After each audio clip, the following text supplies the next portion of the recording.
मधुबन के बाबा, मधुबन के बाबा मुरली वाले, आपका क्या कहना, आपका क्या कहना। ओम शांति। आज 19 अक्टूबर 2023 के साकार मधुर महावाक्य है। आज मीठे मीठे बाप दादा बोले, मीठे बच्चे पढ़ाई कभी भी मिस नहीं करना। पढ़ाई का शौक तब रहेगा जब पढ़ाने वाले बाप में अटूट निश्चय होगा। निश्चय बुद्धि बच्चे ही सर्विस कर सकेंगे।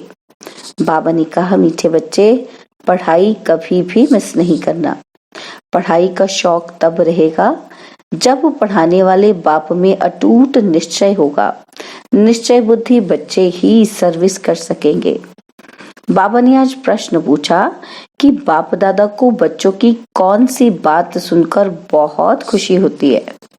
और उत्तर में बाबा ने समझाया कि जब बच्चे सर्विस समाचार का पत्र लिखते हैं कि बाबा आज हमने फलाने को समझाया, उसको 2 बाप का परिचय दिया, ऐसे ऐसे सेवा की, तो बाबा उन पत्रों को पढ़कर बहुत खुश होते हैं। याद प्यार व खुश खैराफात का पत्र लिखने से बाबा का पेट नहीं भरता। बाबा अपने मददगार बच्चों को देख खुश होते हैं, इसलिए सर्विस करके समाचार लिखना है। मुरली का गीत है, चलो चले माँ। ओम शांति। बच्चे जानते हैं कि कांटों से फूलों की दुनिया में जाना है। सतयुगी दुनिया को दैवी फूल ही कहेंगे। कलयुग में मनुष्य है कांटे मिसल, एक दो को तंग करते दुख देते रहते हैं। और तुम बच्चे अब खुश होते हो कि चलो अब हम अपने उस दैवी फूलों के सुख धाम में चले। चलने का भी राज समझना है। चलेंगे तब जब अच्छी रीति पढ़ेंगे। पहले तो निश्चय चाहिए कि पढ़ाने वाला कौन है। यह बातें कोई वेद शास्त्र में लिखी हुई नहीं है। भल गीता में राजयोग लिखा हुआ है। राजाई के लिए पढ़ाई है तो जरूर राजाई सतयुग में देंगे। पहले तो पढ़ाने वाले का निश्चय चाहिए। यह कोई साधु संत मनुष्य तो है ही नहीं। यह तो है निराकार, सब आत्माओं का बाप है, परमपिता परमात्मा। जिन्हों को कल्प पहले मुआफिक निश्चय होना होगा, उन्हों को ही होगा। तुम देखते हो फूलों की दुनिया स्वर्ग में चलने के लिए हर एक का अपना अपना पुरुषार्थ है। पहले जब निश्चय हो तो झट पढ़ाई में लग पड़े। शास्त्रों में कृष्ण भगवानुवाच लिख दिया है और साथ साथ लिखा भी है रुद्र ज्ञान यज्ञ। अब यह तो ज्ञान की बातें हो गई। मनुष्यों ने फिर श्री कृष्ण को काठ की मुरली दे दी है। गायन भी है ना, तेरी मुरली में जादू है खुदाई। अब काठ की मुरली में तो खुदाई जादू हो ना सके। वह तो मुख से मुरली बजा सकते हैं। श्री कृष्ण का बचपन ही दिखाते हैं, आपस में खेलते कूदते रहते हैं। यह बातें बड़ी समझने लायक हैं। यह तो बच्चे समझ गए हैं कि यह बरोबर राजयोग है, अर्थात राजाई प्राप्त करने की पढ़ाई कराने वाले के साथ योग। वह सम्मुख आकर पढ़ाते हैं। इसमें काठ के मुरली की कोई बात ही नहीं। यह बातें ही निराली है। यह किसी को भी पता नहीं है कि निराकार भगवान स्वयं आकर पढ़ाते हैं। श्री कृष्ण के लिए भी कहते हैं उनकी मुरली में खुदाई जादू है। तो खुदा और हो गया ना। श्री कृष्ण को खुदा नहीं कहेंगे, खुदा तो खुदा ही है। उनको ही जादूगर कहते हैं। जादूगर स्वयं आकर जादूगरी दिखलाते हैं, साक्षात्कार कराते हैं, फिर भी ऊंच पद प्राप्त कराने के लिए पढ़ाते हैं। मीरा ने भी बैकुंठ देखा और डांस की, परंतु वह राजयोग नहीं सीखी। राजयोग की बात कोई भी शास्त्र में नहीं है। मीरा को पढ़ाने वाला तो कोई नहीं था। मीरा का नाम भी भक्त माला में है। यह है ज्ञान माला। रात दिन का फर्क है। तुम समझ गए हो। हम जितना ज्ञान उठाएंगे उतना ऊंच बनेंगे। बरोबर भक्त माला भी है, उनमें भी नंबरवार है। उन्हों के नाम तो मशहूर हैं। यह ज्ञान कोई में भी नहीं है। तो समझाना चाहिए कि यह ज्ञान देने वाला वह अथॉरिटी बाप है, जिसके लिए कहा जाता है ब्रह्मा मुख कमल से ब्राह्मण रच, उनको सभी वेदों शास्त्रों का सार सुनाते हैं। शिव बाबा को तो शास्त्र दे न सके, क्योंकि वह तो है ही निराकार।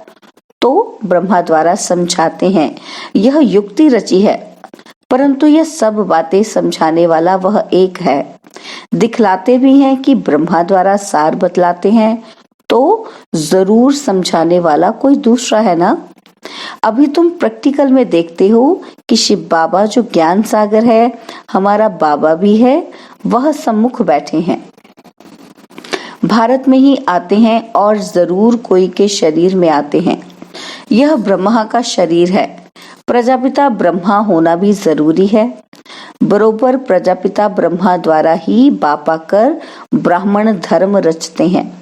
धर्म कैसे रचा जाता है यह भी तुम जानते हो।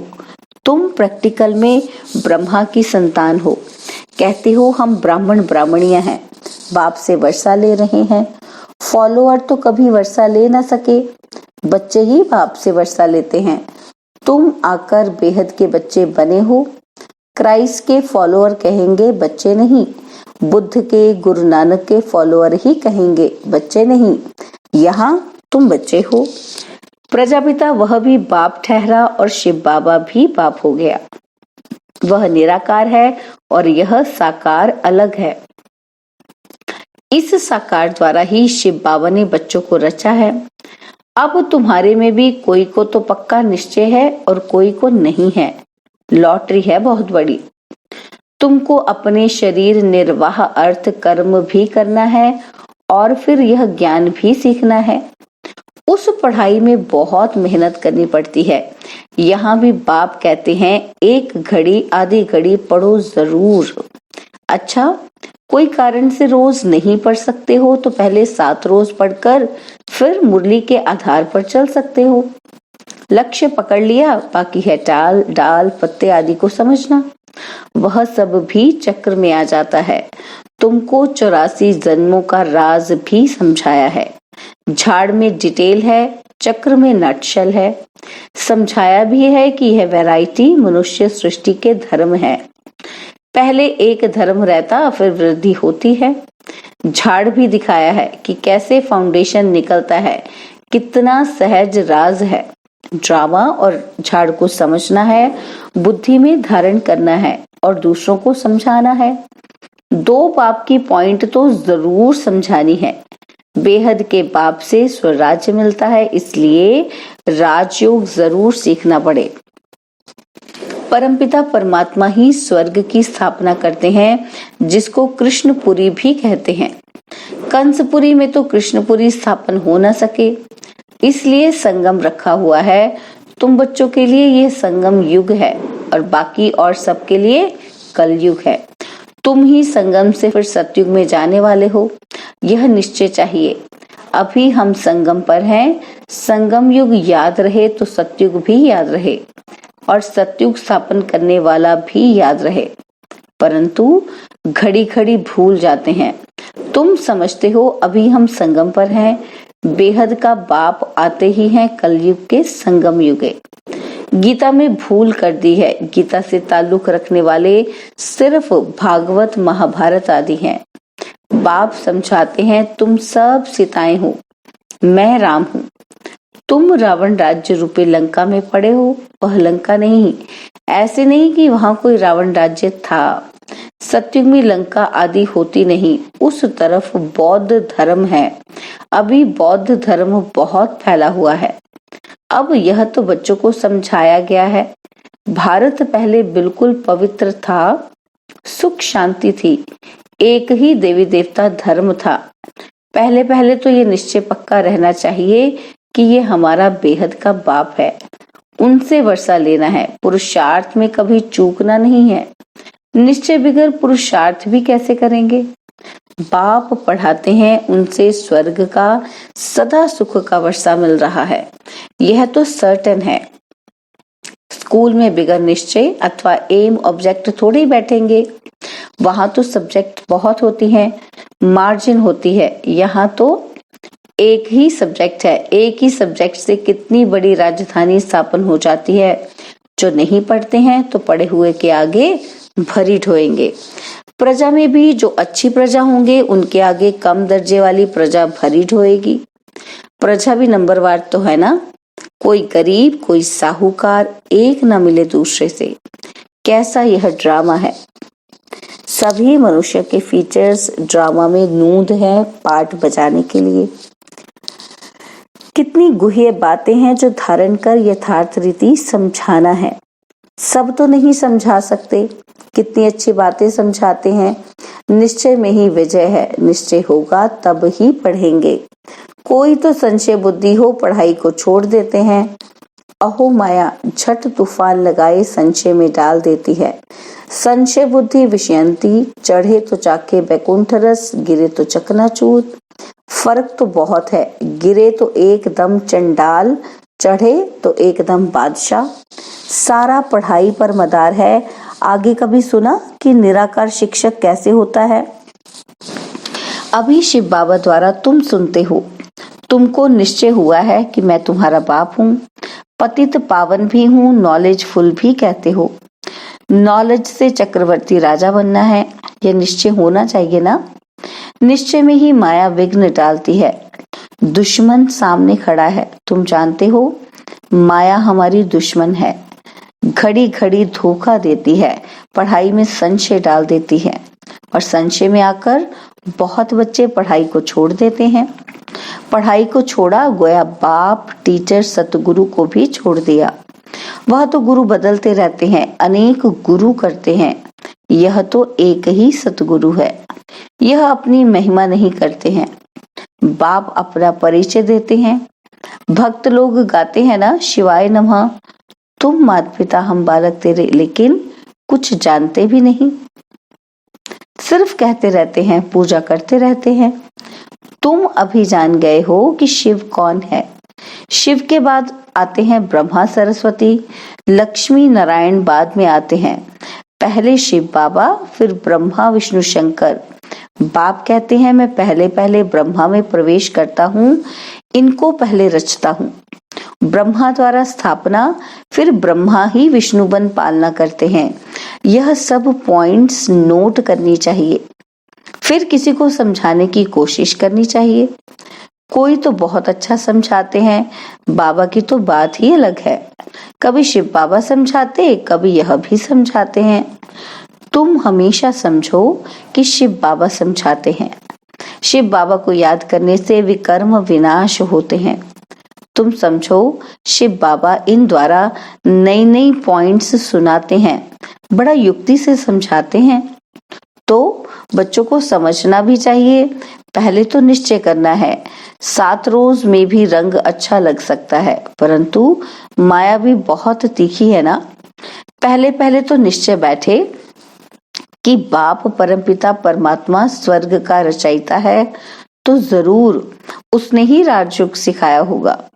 श्री कृष्ण सिखला न सके, उनका आना ही सत्युग में होता है। स्वर्ग का रचयिता शिव बाबा है। अगर कोई कहे कि श्री कृष्ण के तन में आया, परंतु श्री कृष्ण तो उस रूप में आ न सके, उनका आना ही सत्युग में होता है। बाबा किसी के गर्भ से तो जन्म नहीं लेता, इनके तन में प्रवेश कर इनका भी परिचय देता है कि इनका नाम ब्रह्मा हमने क्यों रखा। यही शुरू से लेकर अंत तक पाठ बजाते हैं। तुम्हारे भी बहुत अच्छे अच्छे नाम रखे थे, कितने बच्चों के नाम आए, वंडर है ना। फट से 200-250 के नाम आ गए। इतने नाम तो यहाँ के ब्राह्मण लोग दे न सके। संदेशी फट से नाम ले आई। बेहद के बाप ने नाम रखे, वंडर है। वंडरफुल बाप, वंडरफुल एम ऑब्जेक्ट। तुम तो राजाओं के राजा बनेंगे। लक्ष्मी नारायण का चित्र बड़ा क्लियर है, ऊपर में त्रिमूर्ति का चित्र बड़ा एक्यूरेट है। 84 जन्म भी जरूर लेने हैं। कलयुग का अंत, पतित, सत्युग की आदि पावन। बच्चों को सर्विस का सबूत देना चाहिए कि बाबा हमने भी ये छोटे छोटे पर्चे छपवाए, ऊपर में शिव त्रिमूर्ति और 2 बाप का परिचय हो। यह पॉइंट्स जरूर होनी चाहिए। ऐसे ऐसे पर्चे छपवाकर खूब सर्विस करके समाचार देना चाहिए, तब बाप के दिल पर चढ़ेंगे। चिट्ठी सिर्फ खुश खैराफात की नहीं, सर्विस करके समाचार लिखना है कि बाबा यह सर्विस की। सिर्फ याद पर लिखने से बाबा का पेट क्या भरेगा। आज फलाने को समझाया, आज पति की सर्विस की, बहुत अच्छा, खुश हुआ। ऐसे ऐसे सर्विस की समाचार बाबा को लिखना है। 2 बाप की पॉइंट्स मुख्य है। बेहद का बाप है ही स्वर्ग का राज्य भाग्य देने वाला। तुम कितने मीठे मीठे बच्चे हो। बाप समझाते हैं यह सब एडॉप्टेड चिल्ड्रन है।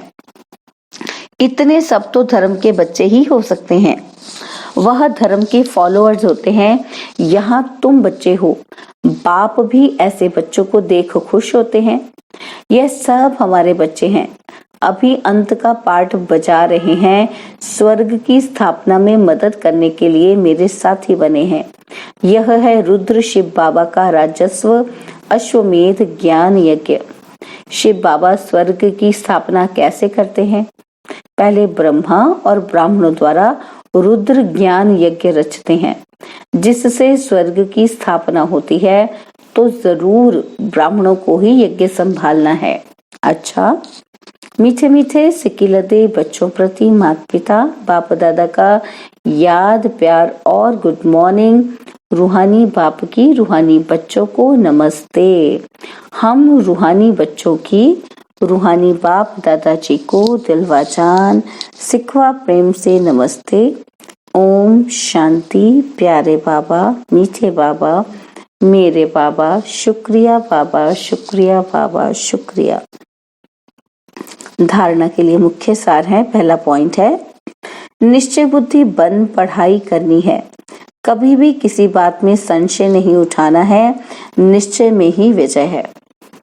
और सेकंड पॉइंट है, बाप का साथी बन स्वर्ग की स्थापना में पूरा मददगार बनना है।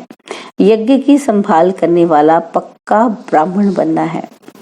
बाबा ने आज वरदान दिया, ज्ञान स्वरूप बन कर्म फिलॉसफी को पहचान कर चलने वाले कर्म बंधन मुक्त भव।